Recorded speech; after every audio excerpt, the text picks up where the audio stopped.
আমরা সকলেই জানি করলা একটা উপকারী সবজি। তো করলা প্রিয় বন্ধুদের জন্য আজকে করলা দিয়ে একটা সিম্পলের মধ্যে অসাধারণ রেসিপি শেয়ার করব। গরম ভাতের সাথে খেতে সত্যিই বন্ধুরা অসাধারণ হবে। গাছ থেকে তাজা করলা তুলে এনেছি, দেখুন এখনও কিন্তু এই যে ফুল আছে, এক্ষুনি তুলে এনেছি আমি গাছ থেকে। করলাগুলো ধুয়ে নিয়েছি। করলাগুলো মাঝারি সাইজ করে এরকম গোল গোল করে পিস পিস করে কেটে নেব।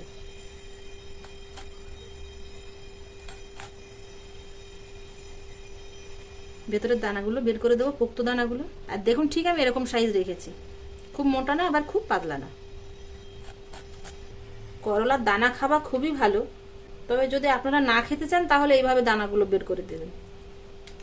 সব করলাগুলো এরকম মিডিয়াম সাইজ করে কেটে নেওয়ার পরে এর মধ্যে হাফ চামচের একটু কম লবণ দিয়ে দেবো, 1 চিমটি পরিমাণ হলুদ গুঁড়ো আর 1 চিমটি পরিমাণ ঝাল লঙ্কার গুঁড়ো।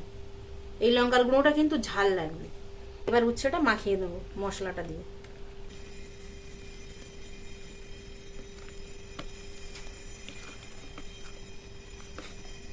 সব উচ্ছের সাথে কিন্তু মশলাটা খুব ভালো করে মাখিয়ে নিয়েছি, দেখুন সবগুলোর মধ্যেই লেগে গেছে।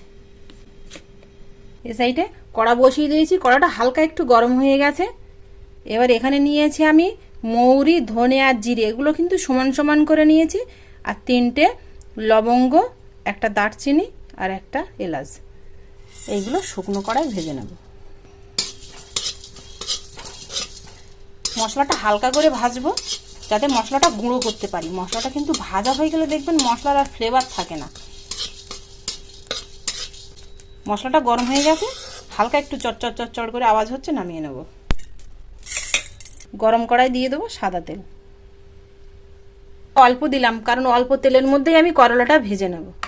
তেলটা গরম হয়ে গেছে, অল্প পরিমাণে করলা দিয়ে ভেজে নেব।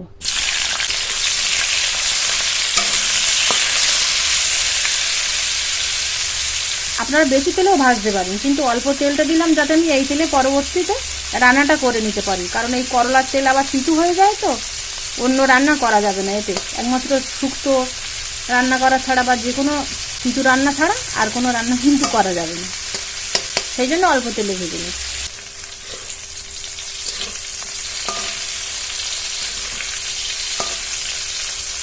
করলাটা উল্টে পাল্টে ভেজে নিয়েছি। ভাজতে ভাজতে করলাটা কিন্তু দেখুন বেশ 50% মতো এই যে সেদ্ধ হয়ে গেছে। এবার তুলে নেবো তেল থেকে।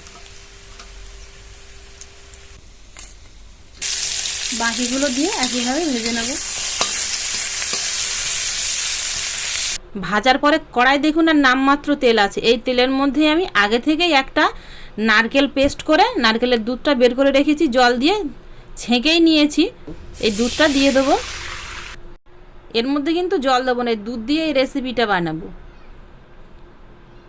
আর 1 বাটি হয়েছে করলা, সেই মাপ করেই কিন্তু আমি দুধটা জল দিয়ে বেশি করে বানিয়ে নিয়েছি।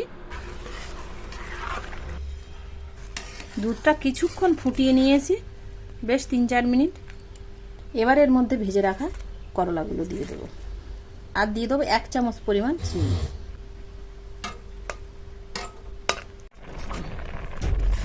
দুধটা ফুটে ফুটে দেখুন বেশ এরকম গায়ে গায়ে হয়ে গেছে। আর উচ্ছের মধ্যে আমি লবণ দিয়েছিলাম ভাজার সময়, সেই জন্য লবণটা কিন্তু বুঝে দিতে হবে। ঝোলটা একদম গায়ে গায়ে হবে, তাই এর মধ্যে আর সামান্য পরিমাণে লবণ দেব।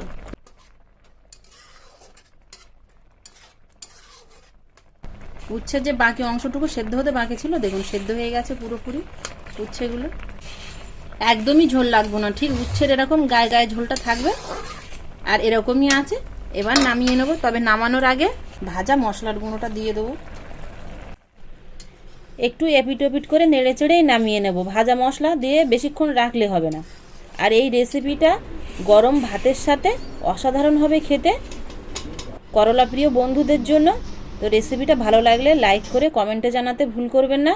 নতুন বন্ধু হয়ে থাকলে বেল আইকন সময় সাবস্ক্রাইব করে পাশে থাকবেন।